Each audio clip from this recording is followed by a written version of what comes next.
Formulación, integración y uso del modelo de Molenkamp con cementación. El modelo de Molenkamp es un modelo de tipo hiperelástico, es decir, la ecuación constitutiva es de esta naturaleza, donde la formulación está hecha en términos de tensiones totales y deformaciones totales y no de forma incremental como los modelos hipolásticos. Además, las mismas están derivadas a partir de una energía complementaria de formación. Esto es extremadamente importante ya que garantiza la conservación de energía para un ciclo cerrado de deformaciones. La energía complementaria de formación para un modelo de Molenkamp tiene esta naturaleza, donde se puede observar que depende de la rigidez al corte, que a su vez es dependiente de la presión y del E0. También la misma depende de parámetros del modelo, como ser S, Cp y M, y también depende de las tensiones, es decir, depende de la presión y depende de la doble contracción de las tensiones deviatóricas.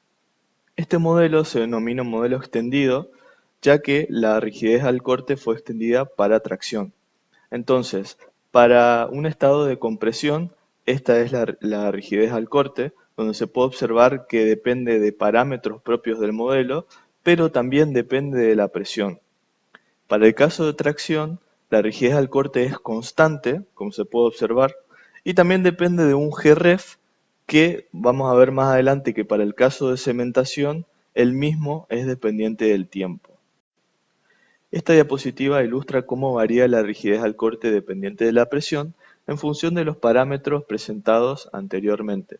Como se puede observar aquí, en la parte de tracción hay una rigidez al corte constante y en la parte de compresión la rigidez al corte varía en función de la presión. Gref es la rigidez al corte para una presión de referencia. CE es un parámetro que se relaciona con la relación de vacíos. E0 es la relación de vacíos inicial. Cp es un parámetro que se relaciona con la presión. M y N son exponentes. Y Pc es una presión de preconsolidación. Como se puede observar, algunos de los parámetros alteran la rigidez al corte en la parte de compresión. Otros parámetros alteran la rigidez al corte en la parte de tracción y hay algunos parámetros que alteran la rigidez al corte tanto en compresión como en tracción. Una vez definida la energía complementaria de deformación y el módulo de rigidez al corte, es posible obtener las deformaciones. La deformación volumétrica se define como la derivada de la energía complementaria de deformación respecto a la presión, es decir, es un escalar, y la deformación deviatórica se define como la derivada de la energía complementaria de deformación respecto a las tensiones deviatóricas. Cabe destacar que la componente volumétrica no solo depende de la presión, sino también de la doble contracción entre las tensiones deviatóricas. En cambio, las deformaciones deviatóricas solo dependen de las componentes deviatóricas de las tensiones. Una vez obtenidas las deformaciones, es posible obtener el operador elástico. El mismo se obtiene derivando las deformaciones respecto a las tensiones. Aplicando la regla de la cadena, se llega a esta expresión, que está aquí abajo, en la cual en la diapositiva siguiente explicaremos cómo se obtiene cada uno de los términos de la misma. En esta diapositiva se presentan las derivadas de las deformaciones respecto a las tensiones que conforman las componentes del operador elástico. Tal como era de esperarse, las mismas no van a ser las mismas para compresión que para tracción. Esto se debe a la formulación extendida del módulo de rigidez al corte. Entonces, en la parte izquierda se pueden observar las componentes para compresión y en la parte derecha se pueden observar las componentes para tracción.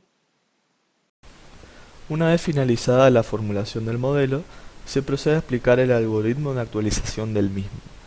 Entonces, se parte de un estado convergido de deformaciones en un instante n, luego se impone un incremento de deformación y se obtiene deformaciones para un instante n más 1. El objetivo de este algoritmo es determinar el estado de tensiones para las deformaciones en un instante n más 1. Se puede reemplazar la expresión de tensiones deviatóricas dadas por esta ecuación en la formulación de las deformaciones volumétricas, tanto para compresión como para tracción. Luego se resuelve por iteración mediante Newton-Raphson, minimizando el residuo dado por esta expresión. Lo que se busca minimizar es la diferencia entre la deformación volumétrica dependiente de una presión y la deformación volumétrica en un instante n+1 que fue calculada previamente. Estas expresiones se dan tanto para compresión como para tracción. En esta diapositiva se explica en detalle el código de actualización del modelo de Molenka. Partiendo de un estado convergido, se calcula la presión inicial y las tensiones deviatóricas iniciales. Luego, si dicha presión es menor a cero, es decir, es de compresión, se calcula la rigidez al corte con esta expresión y las componentes volumétricas y deviatóricas de deformaciones siguiendo esta expresión. Luego, si la presión inicial es mayor a cero, se utiliza esta expresión de rigidez al corte y de la misma forma se calculan las componentes volumétricas y deviatóricas iniciales de las deformaciones. Luego lo que se hace es imponer el incremento de deformaciones y calcular las deformaciones totales para un instante n+1. Luego, si epsilon volumétrico es mayor a esta expresión, la presión es mayor a cero y se utiliza la expresión del residual descrita en la diapositiva anterior para el estado de tracción.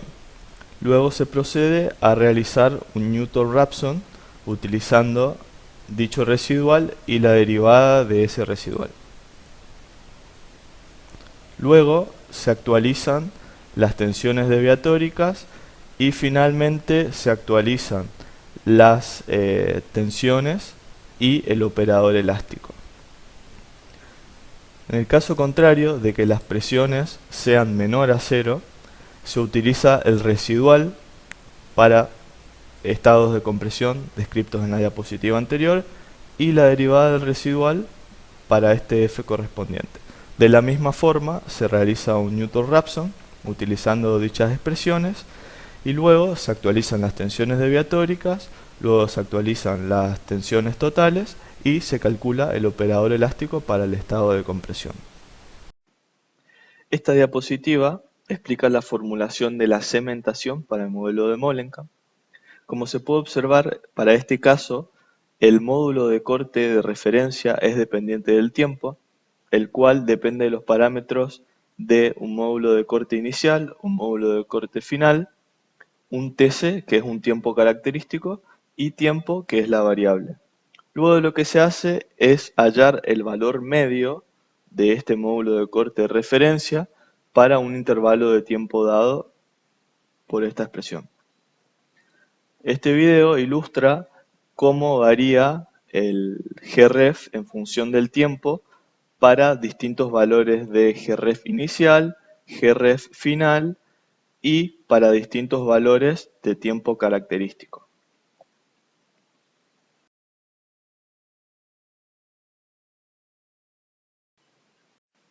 Tal como se mencionó anteriormente, el modelo de Molenkamp está deducido a partir de una energía complementaria de deformación. Esto tiene dos consecuencias importantes. Una es que el estado de tensiones finales es independiente del tamaño y de la cantidad de pasos de carga, y otra es que para ciclos cerrados de deformaciones se garantiza la conservación de la energía. Este video va a ilustrar las dos consecuencias mencionadas. Entonces, en una primera instancia, se verifica el modelo para distintos pasos de carga. En primer lugar, lo que se hace es definir los parámetros del mismo. Luego lo que se hace es definir un estado inicial de tensiones y un incremento de deformaciones completamente aleatorios. Y luego se verifica de que el resultado para un paso de carga y para 10 pasos de carga es exactamente el mismo. Como se puede observar aquí, en la parte de comparación, los resultados son los mismos para distintos escenarios de tensiones iniciales e incrementos de deformación.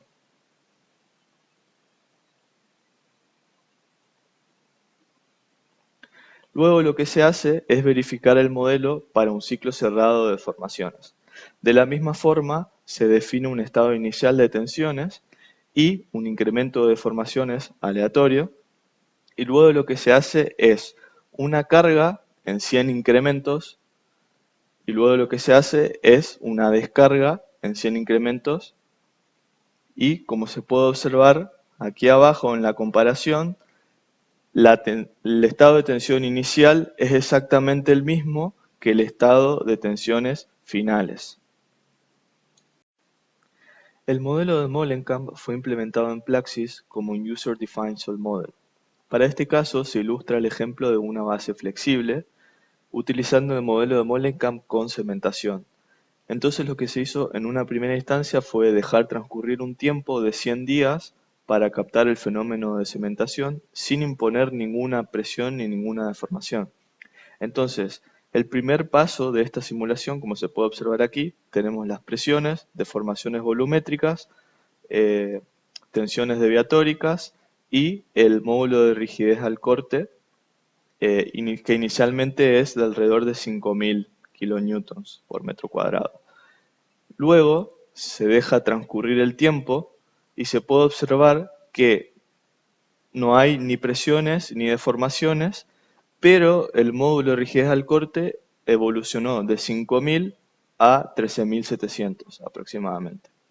Luego lo que se hace es imponer la carga, que se impone en esta área, y como se puede observar, las deformaciones volumétricas evolucionan en concordancia con la presión y así también el módulo de rigidez al corte dependiente de la presión. Luego lo que se hace es imponer la descarga, que es lo que se está observando en este momento, y se llega a un estado final donde se puede ver que las presiones son casi nulas como eran inicialmente, las deformaciones también, lo cual demuestra que el modelo de Molenkamp fue implementado correctamente mediante la utilización de los elementos finitos.